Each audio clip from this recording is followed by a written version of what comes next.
Good evening, everyone. I am Dr. Imani, Ma'at. And I'm J. Bernard Kynes Sr.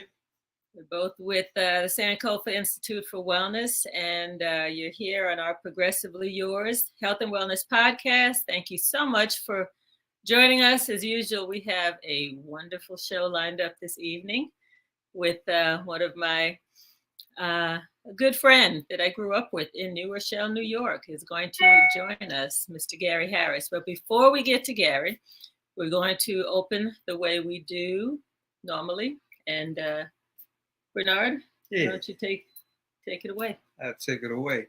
Thank you. Looking forward to hearing from Gary. We want again to welcome you to the podcast. We always begin our show with a brief meditative moment, and I will ring the ting shaws, and I want to offer words taken from The Man Who Fell to Earth. Imani and I watched that series probably 3 or 4 times. We love it so much. But there's a meditative prayer in there that I just want to share. So I'd like to invite you, as you hear the ting shaws, begin to take in 3 breaths through your nose. And if you want to participate, close your eyes and begin to observe the inner workings of your body by noticing and observing everything that's happening inside. And we shall begin. Close your eyes, sit comfortably, breathe in and out through your nose.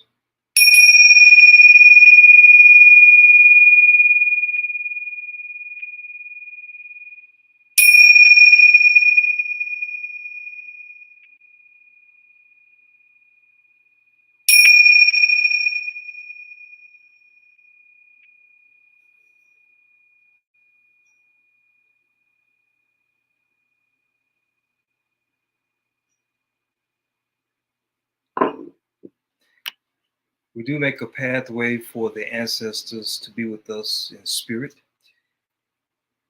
And we welcome them to cover us with their wisdom so that we might be open to learning from our friend and brother Gary this evening.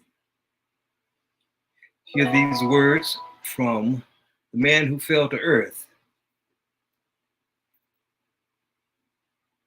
Dear God in heaven,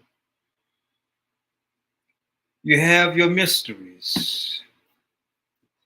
You have made us to be flawed.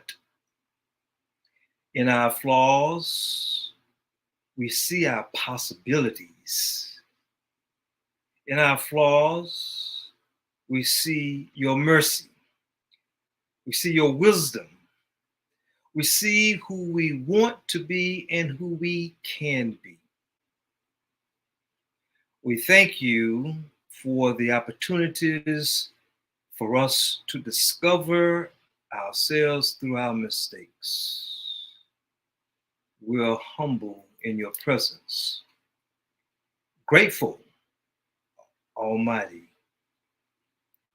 Ashe, Namaste. Amen. Thank you for that. I love those words. You're welcome. Yeah, and I love the breathing. At some point on one of our shows, we're going to have John and Alice Holiday, who've taught us both this breathing technique, which they call sky breathing, which is a series of different ways of taking deep breaths that really help to oxygenate all the cells in your body. And so I love taking time out just to breathe. I've been doing the practice every morning now for a while, and it really does. It really does help. It's such a great way to start the day. So, so many of you know that I worked at CDC for 22 years as a health scientist. One of the things that a lot of people don't know is that my last job, JOB, if you will, was working with the sheriff's office here in DeKalb County, running all of the education programs. And in that particular position, and as a teacher, in addition to running the program, I was able to share a lot of the work that I had been doing over the years with youth through a teen theater program called Yes for Health, which I started with another good friend named Gary Ogden, Sr. And then I created a poetry series where I was also teaching young people about health and wellness using poetry and creative arts. So in the jail setting, I had an opportunity to pretty much use all of the tools and all of the exercises that I've been using over the years. And I have been working on a book for about 5 years, which is a culmination of poetry and stories and lessons learned by the detainees. I rather call them my students, as well as lessons that I learned from that experience. And I'm going to be, in the next few shows, sharing some information from the book just to kind of throw out some teasers, because it really is a powerful piece. And my intention is to get people to consider working with incarcerated populations, because it's just an easy population to work with in terms of seeing change and touching lives and making a difference in the lives of people who really need that kind of hands-on attention. Meditation, forgiveness, so many different things we went over. So what I want to do is just briefly, and I'll do it quickly, I want to read the foreword, which was written by a dear friend of mine who worked with us at the jail. His name is Dr. Spencer Murray. And I should have made sure that he was on this evening. If he's not, I'll make sure to send him a copy of the show. But anyway, he said, he quotes young Pueblo at the beginning of the foreword: "A hero is one who heals their own wounds and then shows others how to do the same." And he said, "I've lived and served long enough to know that when one is intent on living within their purpose, they will meet up with others who are doing the same. Not only will they meet, they will enhance each other's journeys in ways that will transform both." By the time I met Dr. Imani Ma'at, I had been an educator for 25 years, worked in ministry for 20, and considered myself to be a veteran of community service. I had done much to raise the consciousness of the planet, yet I still had a burning desire to increase my service. The late author and motivational speaker Earl Nightingale once said, "Our rewards will always be in exact proportion to our service." Little did I know that Dr. Ma'at would offer me the opportunity to reap reward like I had never previously experienced. Through the intersection of our individual journeys, Imani and I met at the DeKalb County Jail in Decatur, Georgia, where she was serving as program manager for inmate services. Due to her warm nature and sense of peace, I felt an immediate kinship. As a lifelong learner myself, I couldn't help but be impressed by her previous work with the Centers for Disease Control and Prevention and her multiple degrees attained from some of the finest institutions in the country. What impressed me most, however, was her heartfelt commitment to the population that many considered irredeemable. Her willingness to forgo the accolades of academia and purposely choose to use her gifts in such an often repudiated arena is admirable. As I embarked on my work with the men in the jail, I was fully aware of the precedent set by Dr. Ma'at. The options for living and learning classes, which were provided to support the mental, emotional, and physical well-being of the inmates, directly reflect the teachings and outcomes embraced by Imani. Her commitment to holistic wellness has had a trickle-down effect and can be felt throughout the jail. Inmates, instructors, officers, and even the sheriff were being transformed through the spirit of options for living and learning. While the book can never convey the full impact felt from changing the lives, the spirit of this book will make the reader feel as if they are close up and personal with the stories of transformation contained between its covers.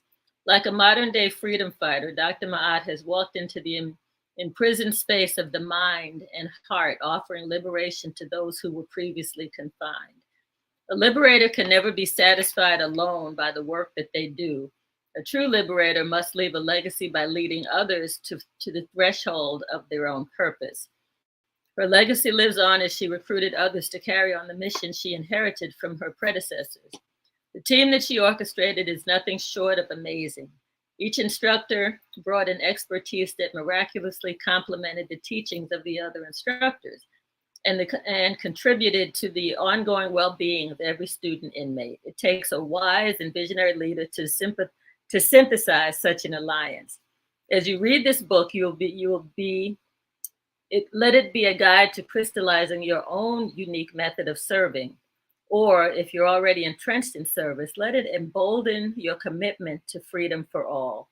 As for me, this work brought to life the spirit of the scriptures that reads, "The Spirit of the Lord is on me because he has anointed me to proclaim good news to the poor. He has sent me to proclaim freedom for the prisoners and recovery of sight for the blind and to set the oppressed free." My hope is that the reading of this book will inspire you to do the same. So I am not this time going to read any of the poetry because I can really go there and I don't want to take up the time doing that. But I want you all to know this is a really special project. And if we can inspire people to run similar programs and activities and teachings in their local jails, then it will be worthwhile sharing through this new book. And the book is called Educating the Incarcerated, Facilitating Opportunities for Growth and Understanding. And it should be out by probably February of 2023 coming up. So with that, I just wanted to plant that seed. And I want to move forward and introduce our guest, a childhood friend, Mr. Gary Harris, who I've known for a long time. We're both from New Rochelle, New York. Wonderful place to grow up, and it's people can say what they want about Facebook, but it has connected many of us from New Rochelle, stay in touch through Facebook, which is kind of interesting. Gary has an amazing, amazing biology. And I'm going to share just a little bit of it because I want him to tell his story. But in his biography, he says, in 1967, I discovered that my purpose in life was to help people. In 1981, he developed an ulcer, which had him hospitalized. In 1987, he became a scoutmaster and thought that was the way he was going to help people. In the early 90s, he started to learn about natural health and healing. In 1996, he met a Qigong master who healed his Kung Fu teacher of chronic back pain, which inspired Gary to pursue his purpose and passion of helping people as a healer. In 1997, he studied and became certified in Iridology and learned about the healing properties of herbs, vitamins, and other supplements. And so with that, I'd like to bring Gary to the forefront of the discussion so that we can let him explain a little bit about who he is and his passion and his purpose and all of that. Thank you so much for joining us this evening, Gary. Welcome. Thank you, Dr. Imani, and thank you, Bernard, Bernard, for having me here. I'm very happy to be here. And I'll share my story. It started when before I moved to New Rochelle, I lived in the Bronx, and I used to listen to the radio before I went to bed at night, and old time WABC radio, Cousin Brucey, and so I turned the radio off. I used to just ponder the universe. I'd always ask these profound questions. What is life all about? Why am I here? What is my purpose? Mm-hmm. And I used to just do this almost every night. But then I must have been about, 8 years old. And one night I asked the question, why am I here? And a few seconds later, I heard a voice very clearly say, "You're here to help people." Wow. Mm-hmm. And I just felt that in my soul, my whole body. I just felt that I knew what my purpose was. Mm-hmm. And I knew that, why I was here to help people. And I don't know if it was at that point, but I always knew who my teachers would be, the prior year before I would, into the fourth grade, fifth grade, whatever, mm-hmm. who my friends would be. And I just had this always had this burning desire to help people, never wanting to hurt people, always always looking out for other people's best interests. But I'm a little boy growing up. I still had my fights and had my conflicts and what have you. And then as I got older, I still knew what my burning desire was to help people. And when I got into college, I just didn't know what I wanted to do. I thought I wanted to go into the television field because I love that. I did some of that in high school and also in college. And when I graduated, before I graduated, I said, you know what? I don't want to be a businessman. I don't want to sit behind a desk. I don't want to carry a suitcase. And I want to use my hands.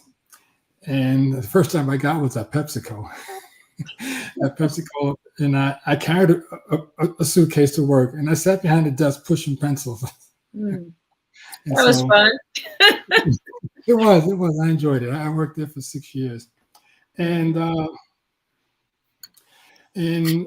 I was working there, 1987, I was at work one day, and I wasn't feeling well, and I went to the bathroom, and had a bowel movement, and it was very dark. Oh, that's strange. Never experienced this before. So working at Pepsi, and they used to give us free sodas on the job. So I said, okay, maybe that the cola will help to soothe my stomach. Drank that, nothing. So I left the job early. Two of my best friends came by late, and I got home, went into the bed. Later, two of my best friends came by, Doc Tudor and Gil Walton. They came by, and they wanted to go out to the movies that evening. And I just wasn't feeling. I said, no, I'm not feeling well, guys. It's all, come on, man, come on, let's go to the movies. And I just don't feel like. So I said, hold on a minute. So I went to the bathroom, another bowel movement, and I can see more. It was the color had changed a little bit. And I told my friend Doc, he's a doctor, and I said, Doc, come take a look at this. So he said, I'm taking you to the hospital right now. Whoa. So we rushed over to New Rochelle Hospital, told the doctor, the nurse what was going on. Right away, they stuck a tube up my nose down into my stomach and pumped, I don't know how much blood they pumped out of my stomach. Whoa. So, yes. So, I was going throughout that whole day. And, thank God they stopped by because I wouldn't be here talking about this now. Wow. How old were you, Gary? I was 22 years old. And so I was diagnosed with an ulcer and spent a few days in the hospital. And so from 1987 up until 1998, wow. I was on antacids, Tagamet, still on the Prilosec, and nothing was helping. I mean, it happened seasonally. This also would flare up. Oh, wow. Every season, beginning of every season, it would flare up.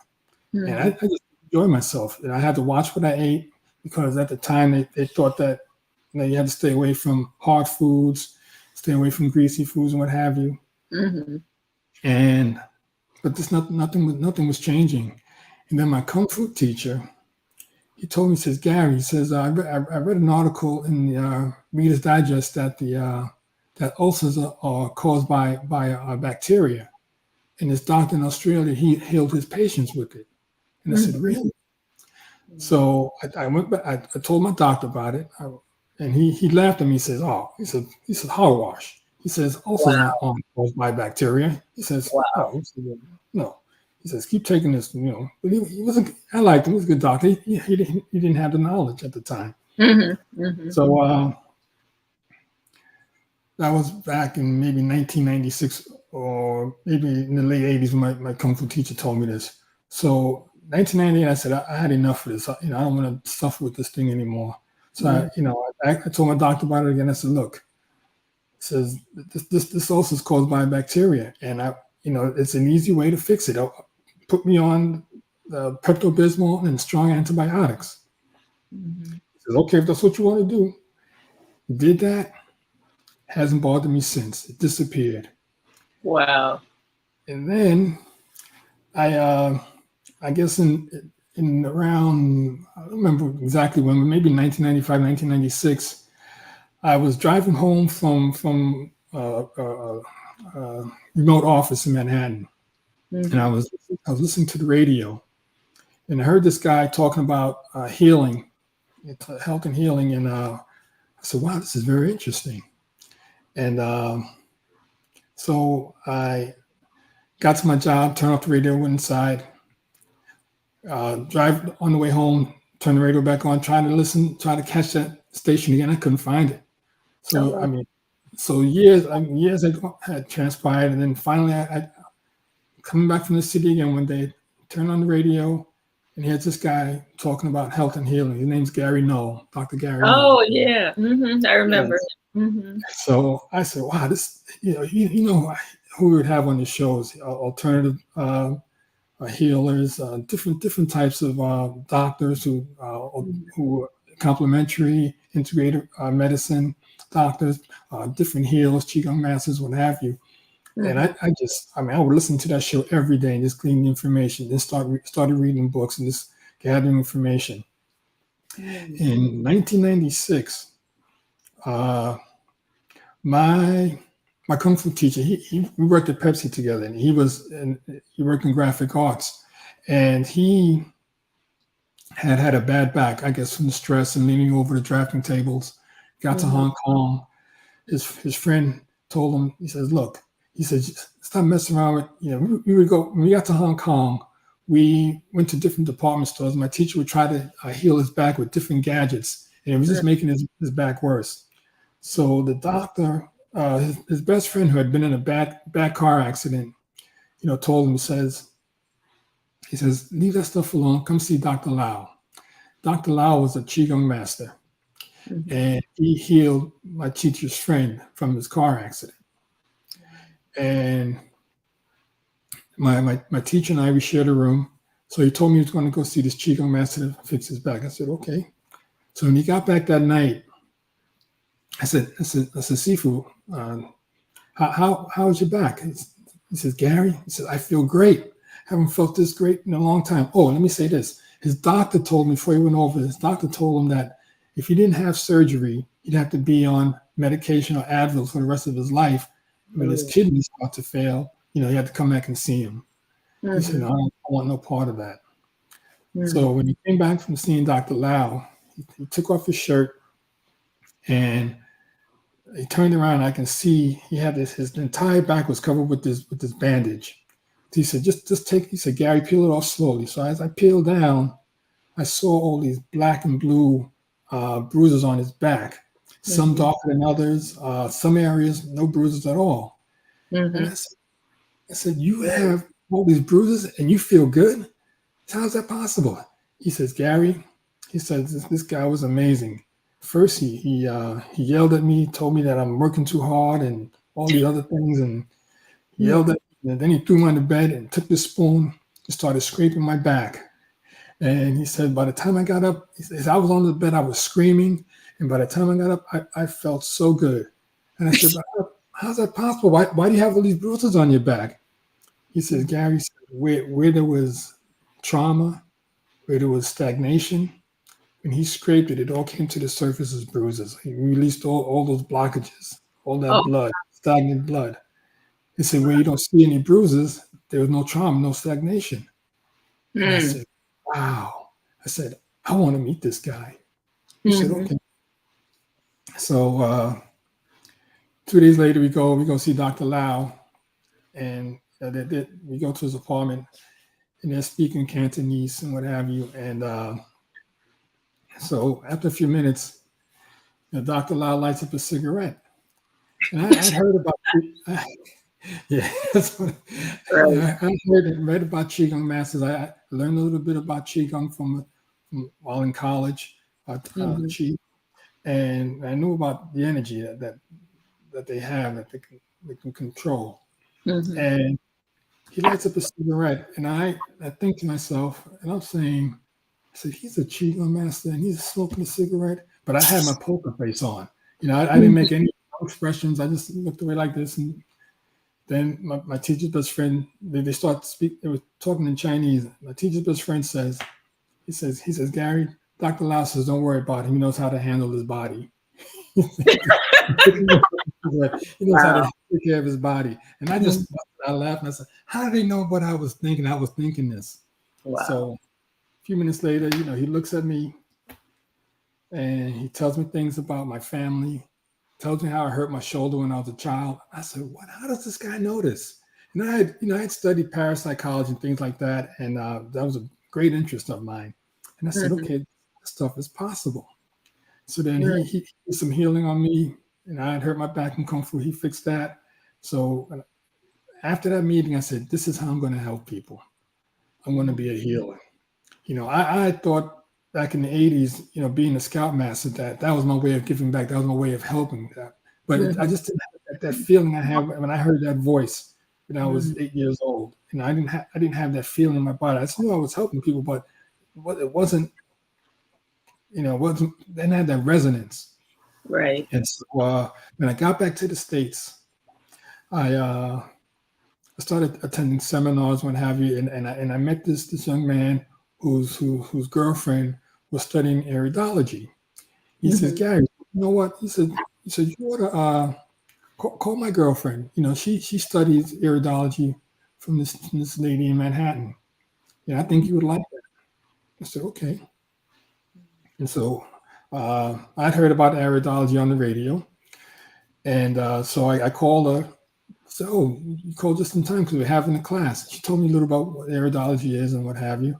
And so I went in class, and I was amazed that, that class. I mean, it was sort of, sort of in your face because the things that can be revealed by looking in the eyes. And so, but I just dove right in, and I was engrossed in the studies.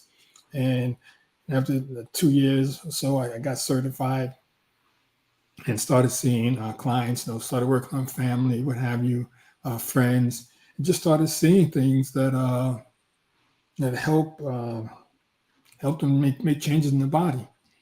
Give us an example of, like, if you look at somebody and if you see a particular thing, tell us a particular thing that you could see, and then what it means. Okay. Well, I'll just give a little brief history. The iridology is the study of the body through the iris. You can see what's going on inside the body by looking at the iris, with the a light, or some people have cameras. I have a camera, or in a magnifying glass, or a scope. And you can see things.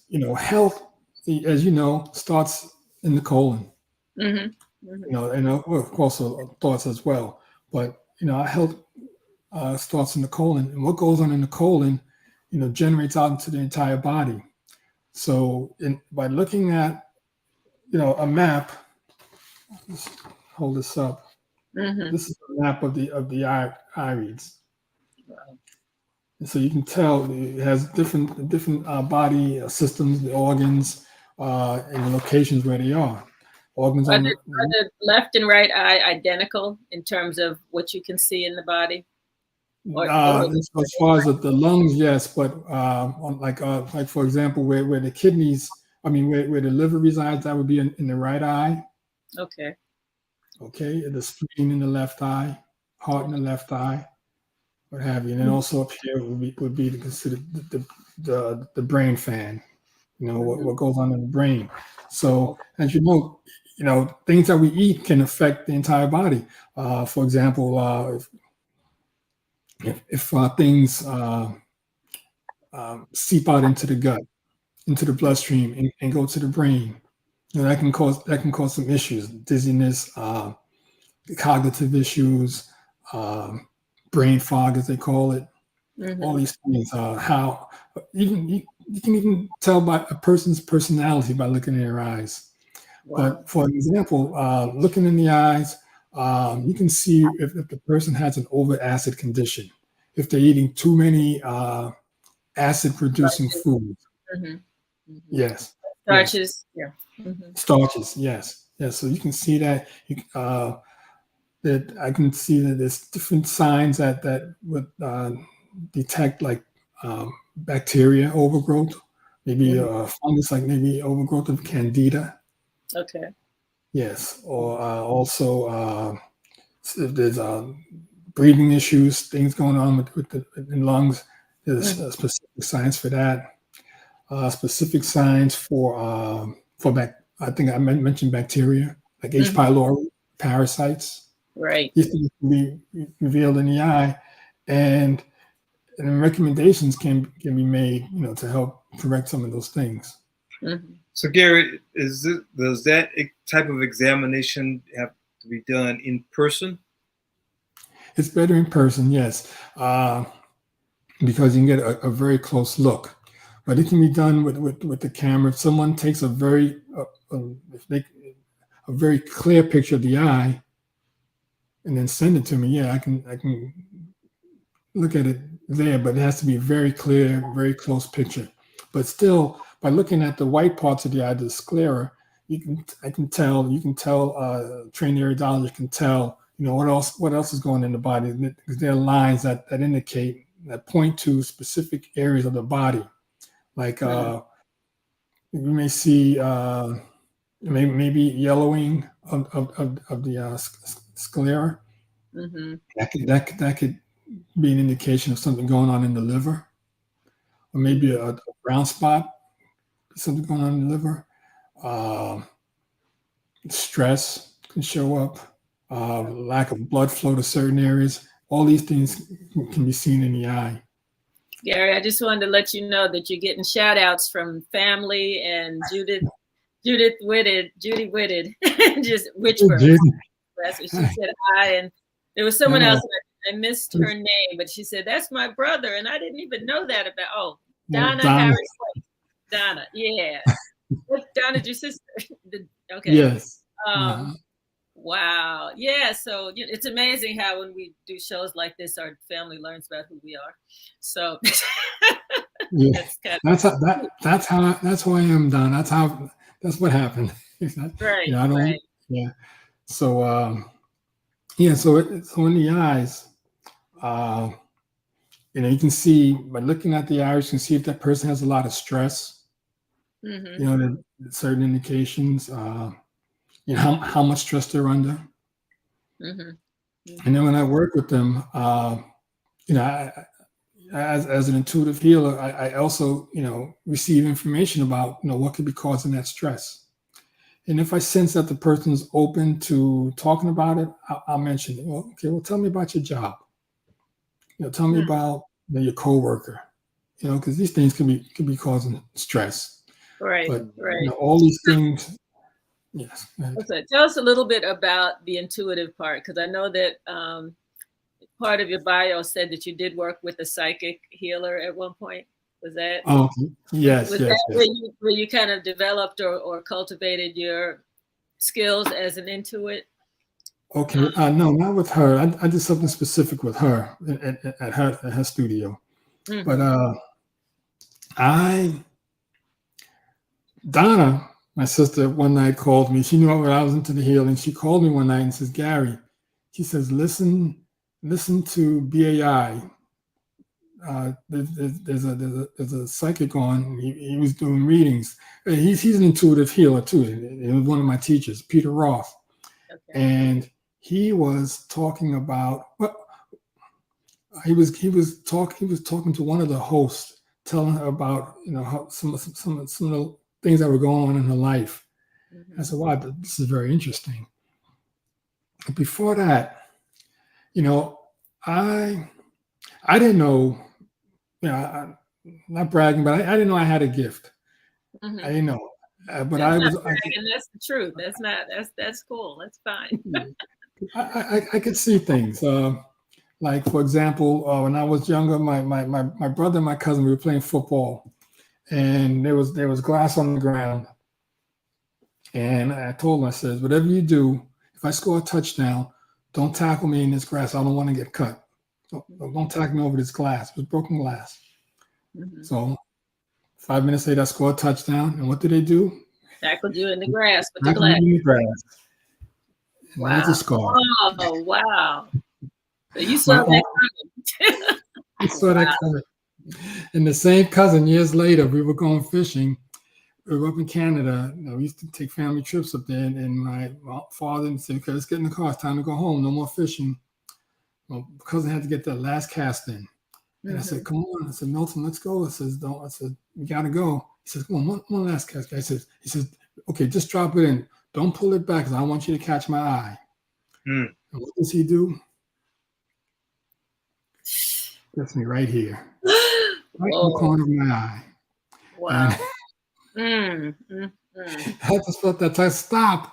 And so, oh my God. That's so anyway, so back to the intuitive healing part.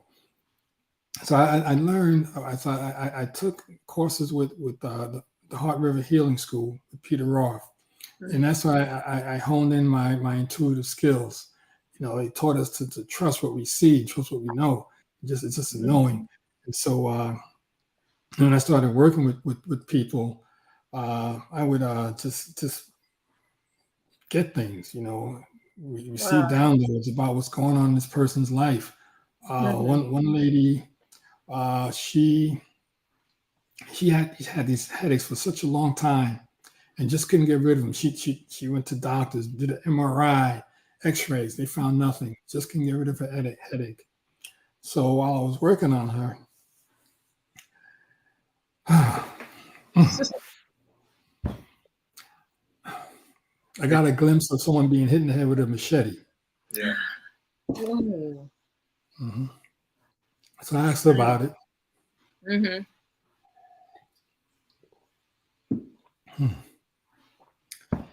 she said, I said, I saw my brother get killed. She was from Haiti. And she saw her brother get hit in the head, got killed with the machete, split his head open. And so when I talked to her about it and did some work on her headache went away. Wow. Yeah. That's amazing. Donna said she remembers that. I guess you had shared that story. So Gary, I want to shift just a little because what you're sharing is very powerful, and the interest of wanting to know your purpose early. Why am I here? What is my mission? And one of the things that caught my attention was the experience at age 8.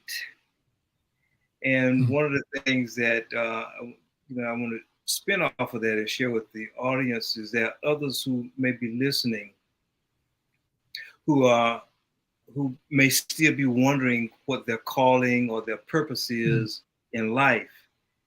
And what I want to say is when you explore your stories in the early life, in the early formations of life, especially from birth, if you can get the stories of what was happening in the environment, probably up to age 12 in particular, you'll find these themes that connect with what may be a part of your calling.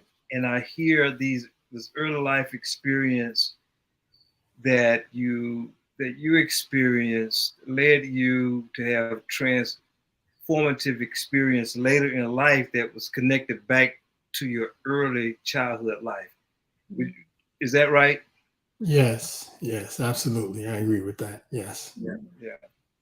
And the story with the teacher being healed in the back were you in Hong Kong, I understand? Yes. I went to China in 2014, and so I went to one of the medical schools. And when the doctor was checking my meridians, right, he was speaking to the assistant, and he, like you said, he looked in my eyes and he was checking my meridians, and he says,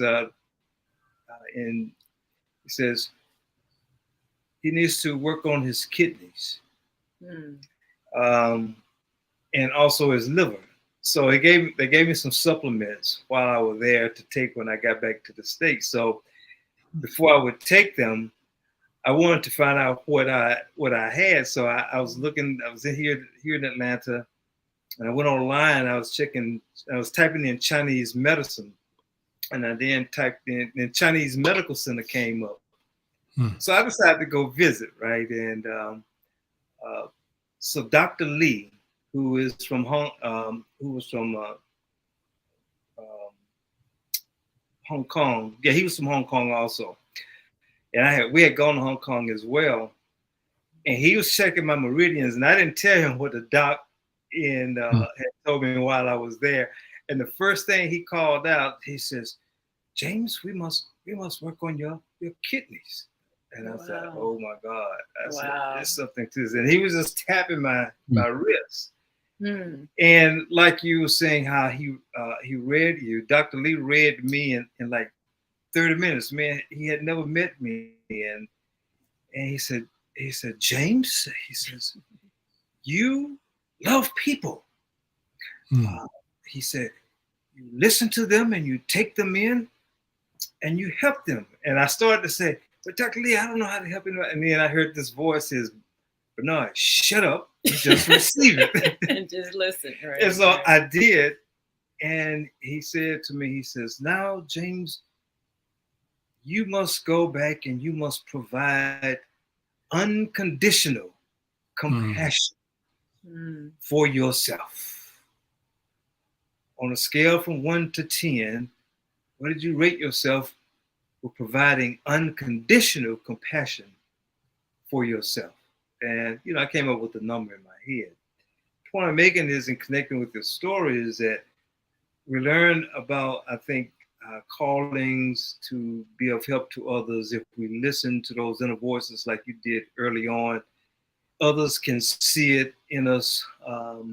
And when we allow others to enter into our space, and we can recognize who has our highest good at hand, and we can follow that as your story has outlined for us and for the audience tonight, it can be a beautiful life experience. And this is what I'm hearing coming from you through your early life experience that you're sharing with us tonight. Yes, and it's all about being of service, and that's what we all are here for, because we all have something to offer each other. Yeah. Yes. And it's also listening too, like I guess intuitively we get messages, like you said, downloads. We get downloads all the time. And, whether we're open to them or not, that could mean the difference between, which path we take in life. I heard this story, and I don't know if it's a true story, but I remember hearing it. And they said that Michael Jackson was sleeping one night, and he started having this song about butterflies, right? And so he gets up at like 3 a.m. and he calls his producer and says, "Hey, we've got to do this song because it's in my head. It's about butterflies. I got the message." And his producer said, "Well, Mike, it's 3 a.m.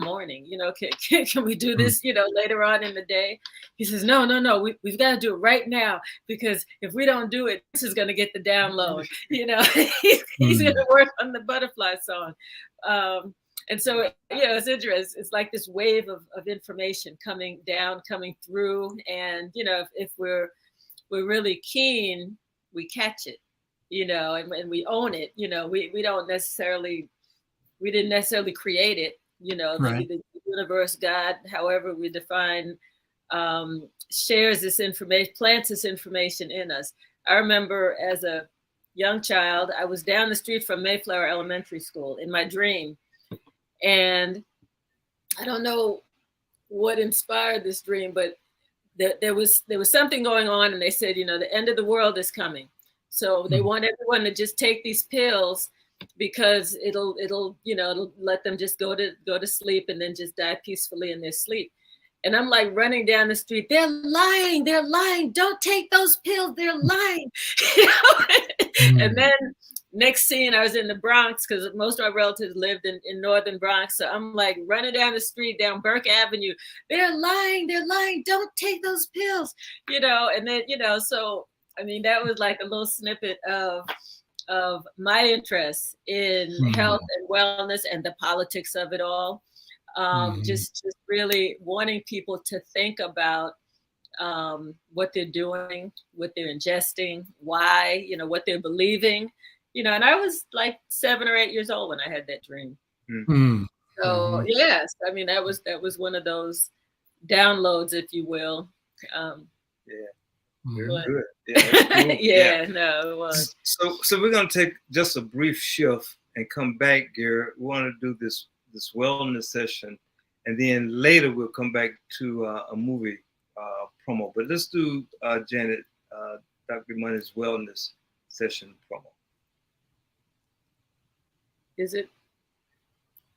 But I mean, I don't have a video about it, but we're just encouraging people to, for people who want to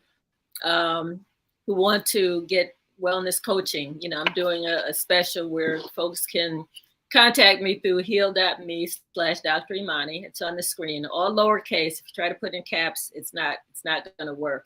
But one of the things we wanted to make sure that people knew who Bernard and I were, and the services that we offer. In addition to, what we're sharing through our guests. We have had such wonderful guests, Gary included.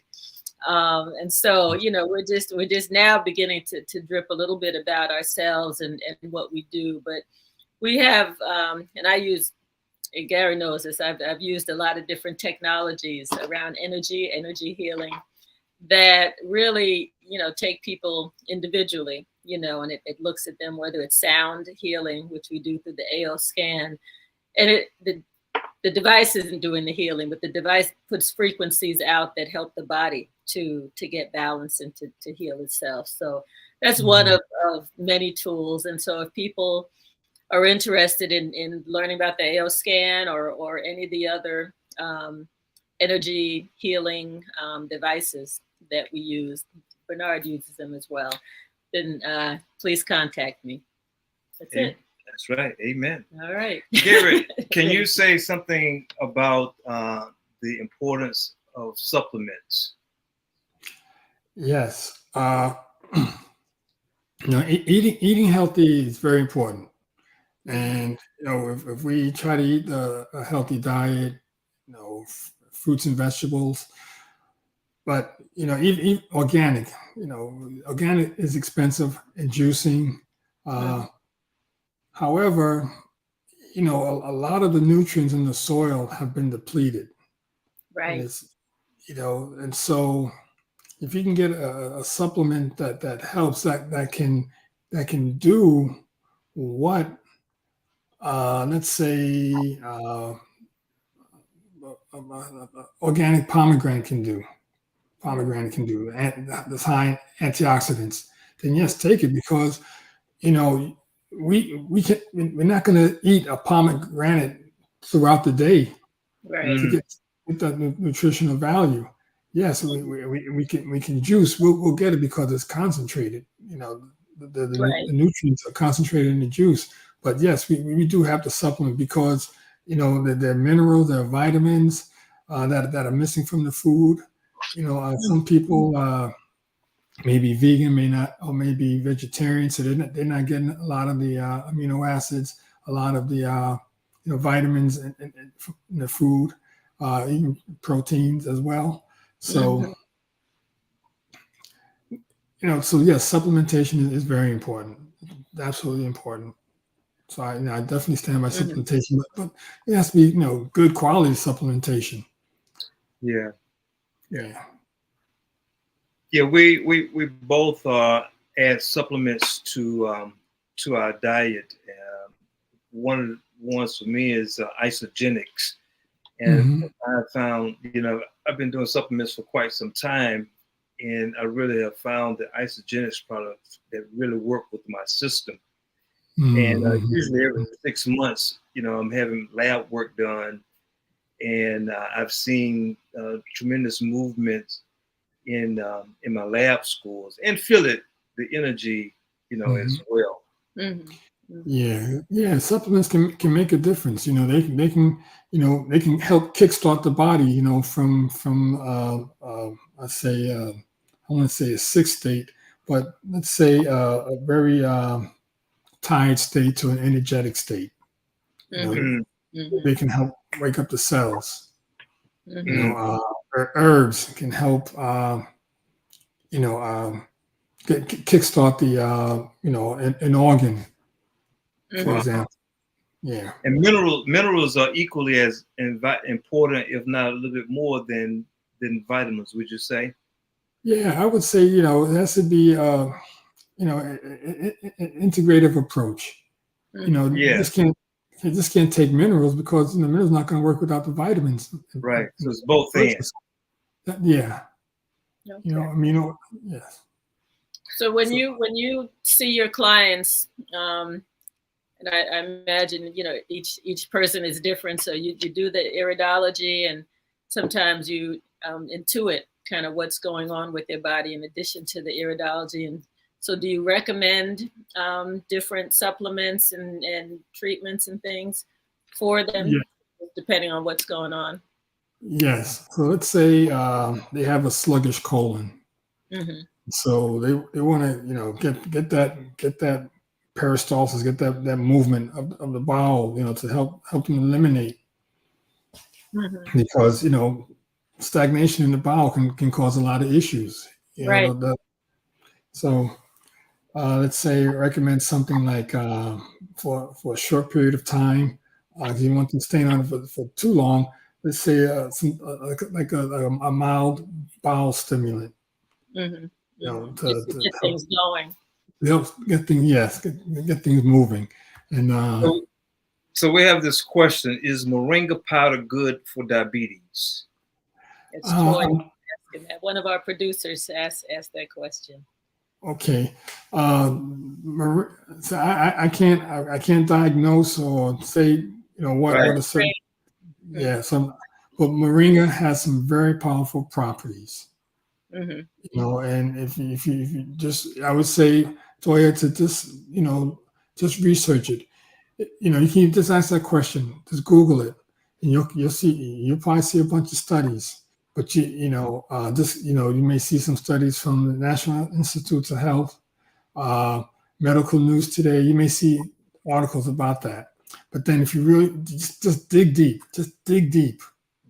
because some people scroll and they look at the first page of, they'll Google something, they'll get the first page and maybe click on the first three links, and then okay, that's it.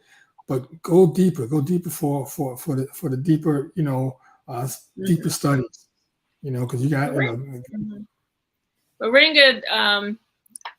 Moringa comes from different places. Does it come from Africa and South America and other places? I mean, it's indigenous to more than just one place, right? So. Right. Yes. We live in the Dominican Republic, and they have it there. Okay. And people take it there for high blood pressure, different ailments. Mm-hmm.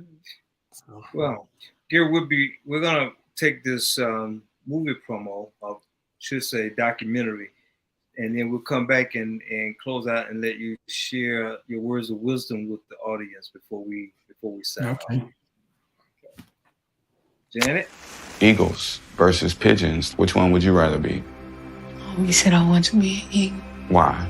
Because they fly higher than pigeons. And what does that allow them to do? See more. Who are you? So much of who I am today is my experience growing up in my hometown of Kansas City. My mother had me at 15. All I wanted was somebody to love me. What have I done that's so bad that you can't forgive? Mama set me up to go to prison instead of her. When the judge sentenced me to 11 years, I said, I'll show you. I think about the system that failed her. I am not what has happened to me. Your story and your experiences, your being seen, it's no accident. Well, I kind of always escape through art. If I just took the next step, the world would open up before me. Scared of this inner light within you. I am not what has happened to me. I am what I choose to become.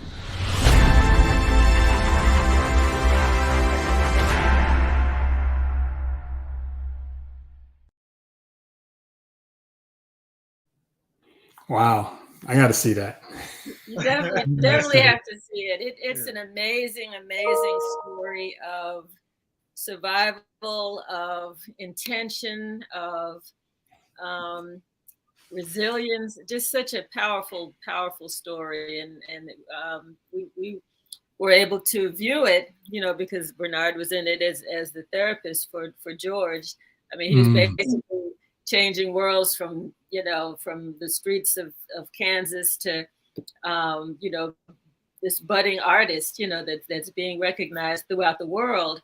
And they wanted to do a story about him, and they said, we need to get him some therapy, because his life has changed, so much is going on. And Bernard, it's your story. You tell your story.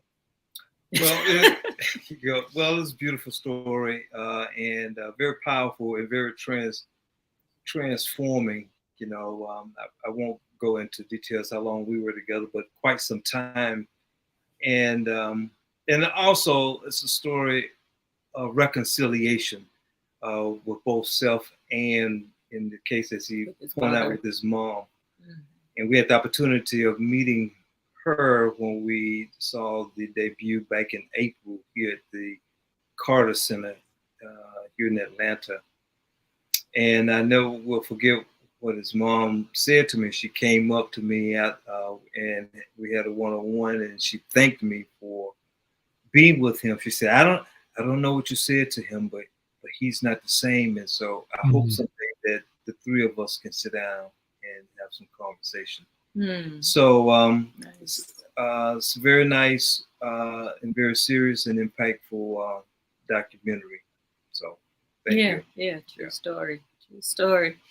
So Gary, we have about 2 minutes left, and shifting back to you to have the closing words to our listening audience who have benefited richly from what you are sharing. What would you like to impart into the audience hearts and minds as we prepare to leave tonight? Well, thank you for having me on the show. Number one, thank you so much. I appreciate this, and even introduced me to that movie, that video. But I guess I want to say that we're going through some stressful times, and they may appear stressful, but just know who we are, and that we are a creation of the Creator. Yeah. And if we allow Him to work through us and to be with us, these problems won't seem as harsh. Mm-hmm. Won't seem to to bog us down, because it's so easy to go off track and and to blame others, hold resentment, anger, all these emotions, all these thoughts, these feelings, they manifest themselves in the body, and it affects our health. It affects our health. You want to sit down and watch while you're eating, you're listening to the news. It's getting in. It's affecting the cells. Yeah, mm-hmm. You're absolutely right. I was in one of my group sessions last night, and to that very point you just made, this person says she was feeling melancholy, and then she talked about how much she watched the news and what's happening around the world every day. That intake, into the system is very, very could be very, very detrimental. So, words of wisdom that you are offering to us. So, thank you. Thank you. And I'll say this: if we can just, at times, when things seem very stressful, just take a moment, and be still. Be still. Be still, and just be still. Be with God. Yeah. Thank you so much for that, Gary. For those who might be listening and not watching, and they can't see the screen, just tell people how they can get in touch with you. The best ways. Okay. So they can email me at GaryHarrisHealing@gmail.com, or you can call me at 914-481-7406. You can text me on Facebook at Gary Harris Healing, or send me a friend request on Facebook, Gary Harris. You have to. There's a bunch of Gary Harrises on Facebook. Look at the picture and you just make sure it's the right one. Yeah. Okay. Well, thank you so much, Gary. This has been such a special moment for us, and this is probably going to be our last show for at least maybe 2 weeks. We'll take some time off during the holidays. So we want to wish you and your family and all of our listeners a wonderful holiday season, whatever you celebrate. I see snowflakes. Thank you, Janet. That's so cool. Yeah, but everyone be safe. Don't eat too much. Take some enzymes and enjoy yourselves. Okay, thank you. It's a pleasure to be here. Thank you so much. Wait, Gary. We'll see you after we shut down. After view. Okay. All right. Thank you all. Thank you, everybody. Happy holidays. Bless you.